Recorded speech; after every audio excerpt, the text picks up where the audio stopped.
It's episodes, how's it going? I know it's been a while since I've done one of these episodes, so actually let's finally roll back into a fresh Pokemon card review. Now, the more observant of you are going to have actually noticed from the title, which is right down there, unless YouTube's changed again and it's back up there, or maybe there, or there, whatever. There is a title you can read, and as you can tell, it says Excadrill, square brackets, trait. Now, the reason I'm saying trait because we now have trait Pokemon, and to be honest, it's pretty interesting. It's actually nice to see them do something different, something that's not just here's a new X or here's a new X mechanic. It's actually something different, something new, and it's going on evolved Pokemon. So yes, already thumbs up for it. I will actually do a video on the different traits. I mean, some of them seem a little pointless to me, but we'll get into that when we get to that episode. But today we're going to be looking at the trait Excadrill. Now, I'm going to cover the one problem I have with this card before I go into it, because any veteran viewers will actually realise that Excadrill, kind of my boy. I really do like it. I think it was the first Excadrill we ever had from Dragons Exalted. I actually made a rogue deck out of it, and after making the rogue, after testing it a bit, did an episode on it. Following tournament, there were 4 people in that tournament running the same rogue deck as me. One was me, the other was Max, it was a friend of ours, and also one of you guys. Someone else was running the Excadrill rogue deck, and they actually ended up playing up against our good old friend Max. It was pretty interesting to see. I was pretty chuffed to actually turn around and say, hey, there's somebody in the room who actually watches a thing that me and Max do. I like this. It was pretty good, pretty cool. Never approached him personally because I thought I'd be a bit big-headed, but anyway, back on track. As I said, Excadrill kind of my boy, so I want to cover the one problem I have with it. It's a stage 1. And I know that sounds stupid coming from me. I like my card, the whole fact that I don't like the X format, the whole fact that I don't like the way Megas have been brought to us is because of the lack of evolution. So to turn around and say, oh, the stage 1 guy's a stage 1 and that's its only bad point. But to me, everything else on this card says turn 1. The artwork, because it's a trait Pokemon, it looks more like an X. Says it should be on the board, turn 1. It's got the Omega Barrage, or it's got the Omega Multi-Strike, or as we've got it, the Omega Barrage trait, which means that it can attack twice. Combine that with its first attack. For 1 colorless, search your deck for 2 energy cards, attach them to this Pokemon, shuffle your deck. So I attach colorless energy, use my first attack, attach 2 more energy, Mat Claw, 50 damage, no resistance. Okay, so that to me says attack first turn. I mean, Dredge is colorless to attack, so that to me says first turn. The Omega Barrage and the fact that Dredge sets up your energy quota says first turn. And then it's a stage 1, which is turn 2 at best. So, as you can see, that is probably his worst thing. It's like the only thing that Excadrill has that doesn't say turn 1 is the fact that it is a stage 1. Apart from that though, I mean, I've mentioned pretty much everything on the card already.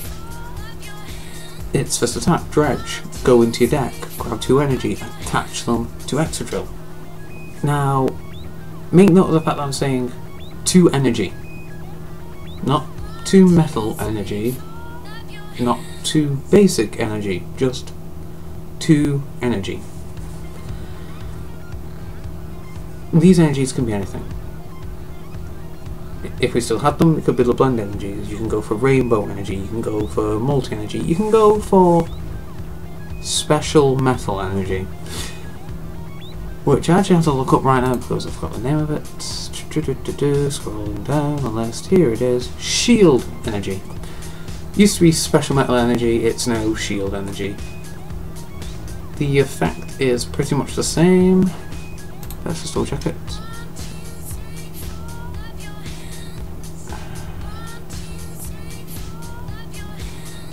Can be attached. Let's see. This energy can only be attached to a metal Pokemon. This card provides metal energy only while it's attached to a metal Pokemon.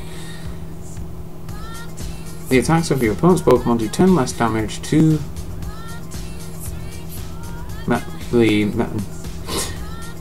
the attacks of your opponent's Pokemon do 10 less damage to the metal Pokemon this card is attached to before applying weakness and resistance. If this card is attached to anything other than a steel type Pokemon, discard this card. Yes, I'm fully aware I just went from saying metal to steel halfway through that. It's because they're using the emblem and not the wording. Now, this just raises a couple of questions for me. I mean, I actually thought it was going to be colourless. Now, of course, as I said, Excadrill can turn around and grab this. It's also the fact that he can actually not just turn around and grab it, but he can actually then start buffering. So you come in with Excadrill, just scrolling back up to him now. There he is. So you actually start off with this Excadrill. You actually get this Excadrill. Turn 2, get him out. Is in the active position. Here's your colourless energy. It can be anything. It could be another shield energy. You can then use Dredge, attach 2 shield energy, go straight into a Mat Claw. That's 50 damage, no resistance. Excadrill now buffers for 20 on everything. Excadrill is now Donphan Prime. Without recoil. Not recoil, without bench damage. Excadrill is now Donphan Prime without bench damage. It's kind of crazy, isn't it? The whole fact that Donphan Prime is effectively back. That they've turned around and said, oh, you have to have some more setup for it. Donphan Prime's biggest thing used to be the fact that it would buffer for 20, it was a stage 1 with 120 hit points, and you could do 60 for 1 energy. Okay, well here's Excadrill. 10 less hit points, he can still buffer for 20 if you put the shield energy on him, and he's doing 50 for 3 energy. Now note that I said it's 3 energy, because as I said, Dredge grabs it from the deck. You're attacking twice a turn, so attach 1 energy, Dredge, do 50 damage. To me that sounds like you're effectively attacking for 1 energy. Having 2 energy in your deck to attach to Excadrill isn't really any kind of hindrance or cost. The Omega Barrage isn't just the first turn you're attacking, so you don't always have to go Dredge, Mat Claw. Your second turn with Excadrill, you're not going to go Dredge, Mat Claw, because you've got your 3 energy attached. You're just going to be going Mat Claw, Mat Claw. So that's 100 damage right there. Not factoring in anything like Muscle Bound or Silver Bangle if you feel like you're going to be going up against a lot of X's. So you are effectively turning around and saying, here's 140, or if you're silver bangling or if you're using silver bangle against an X, 160 damage. All of a sudden, Hypnotoxic Laser and Birdbang become big players again by the looks of it. Even though it gets rid of Steel Bunker, which gets rid of any effects on you, basically you have your own Virizion. It could be a case of, you know, you might want to run like one of each or two of each. Something like a Hypnotoxic Laser is going to be good for you. As I've said though, you can run cards like Rainbow Energy in this deck as well, so if you want to use the Aromatisse Heal Engine as well, so attach to Rainbow Energy, Max Claw next turn, move the 2 Rainbow Energy off, Max Potion, heal yourself up to maximum hit points, move those 2 Rainbow Energy back, and keep swinging as if nothing happened. This Excadrill, it does have options, it does have the capability to actually make a board happen. It does have potential, it does actually have the power to actually go in there. It's got decent damage output, it sets itself up. As I said, the biggest problem with it is the fact of stage 1. But even on the first turn of Excadrill being on board, you're not missing a damage attack. You know, Dredge, okay, I've got Max Claw, let's go for Max Claw now. Straight away, just boom, boom. Like, here's my energy, here's your face. Here's my energy, here's your face. Next turn, here's your face, here's your other face. It's all good. It also means that you don't actually have to spend time putting multiple energies onto one of your Excadrills or a Drillbur. If you actually start off and you've got multiple Drillbur on your bench, turn 1, attach to one of them, next turn evolve it to Excadrill, you're not going to use your manual attachment on that new Excadrill, are you? You can, because you're going to be able to go Dredge to get the extra 2 energy, you don't need to make that second attachment to it. So you can bring it forward, oh, there's a Drillbur on the bench. Here's an energy for you, little fella. There you go, you've pretty much 2 turns, 2 Excadrill. You've pretty much got a situation there where it's a case of you're 2 turns in, you've got an Excadrill ready to attack, and you've got one in backup. You just need to find a way of evolving it. So here's my guy ready to do its job. Here's his backup. Am I missing anything here? Does this sound bad to anyone? The deck might be able to use Bronze on. The deck also has its own Virizion in the form of a Stadium. It's got decent damage output. It keeps it. Its setup is manageable. Okay, weakness to fire.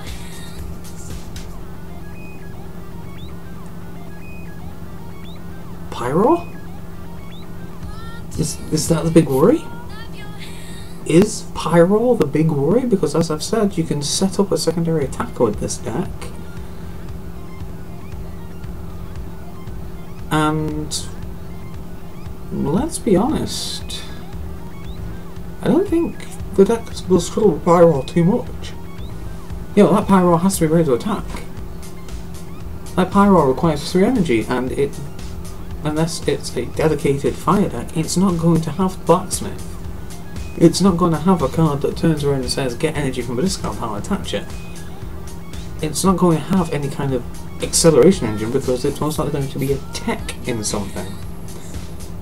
So I don't think Excadrill is really afraid of Pyro.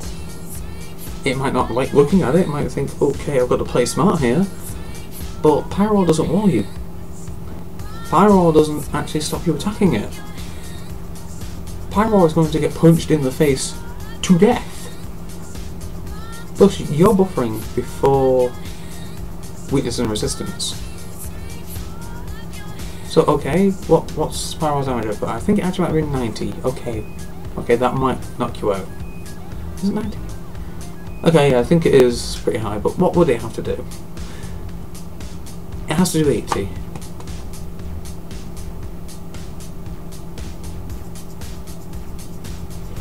Yeah, okay, Pyro, if I'm looking at this right, yeah, Pyro will one-shot you. That being said, I'm really afraid of it. Like, oh no, there's Pyro, it's going to one-shot me. Have I got any damage on it already? Okay then, next turn, Dredge, Mac Claw. What's that? You're knocked out? Okay, have fun with that. And that's just looking at Excadrill. I mean, what could you pair this guy with? I mean, okay. The damage I put's good. Does it feel like it's lacking at all? Because the first thing that's popped into my head, and this is just me throwing an idea. Greninja. There's a stage 2 Greninja that says, drop an energy from your hand, put 3 damage somewhere.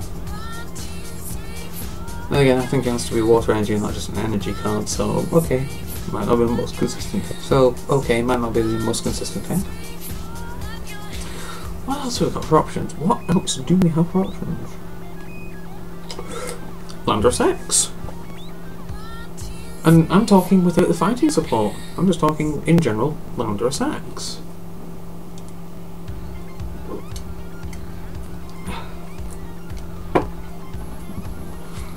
I mean, think about it. 1 fighting energy, 30.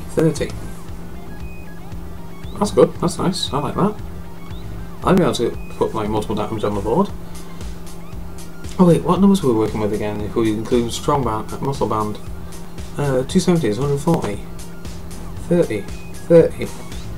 So that's potentially 2 Pokemon that could be 1 turn hit up to 170 damage.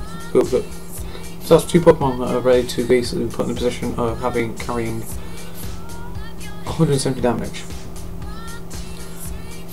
There are a few X's out there that are actually 170 and 180, aren't there?